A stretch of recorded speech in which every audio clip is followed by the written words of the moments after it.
Hopefully you've been finding time to enjoy the summer. We know it's important, of course, to stay hydrated during these hot months, but hydration is critical to your overall health as well. And some people swear by guzzling a gallon of water, but there are others who don't even like the taste of water. So how do we get enough in, right? Well, we're bringing in an expert to get some ideas on ways we can eat our water. So I caught up with the chair of UNF's Nutrition and Dietetics program, Dr. Lauri Wright.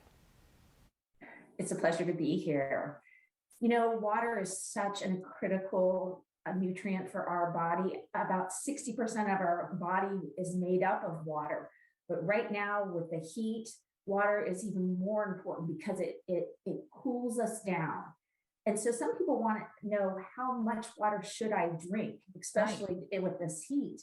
And what we say is take your body weight and divide it in half, and that's the number of ounces you need. So let's say a person weighs 150 pounds, divided in half, they need 75 ounces or about 4.5 of these bottles of water.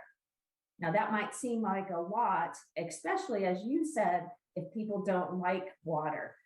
But you can think of, other than water, other fluids that don't really contain caffeine, because caffeine actually, it pulls more water out of our body than we're putting in.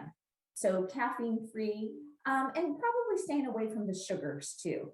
Okay. So some people really like these new fizzy waters. They have all kinds of different flavors. I love them.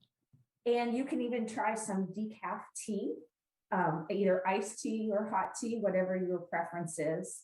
And also don't forget about the hydrating foods. I have some examples here, like watermelon. It's almost all water, right? A delicious in the name. It's a delicious way to hydrate. Cucumbers, tomatoes, iceberg lettuce. Those are all really good ways to get some of that extra water into your body to beat the heat.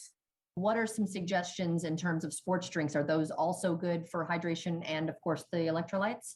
When you talk about sports drinks, you want to think of the 3 H's. So one is hot. So is it really hot outside?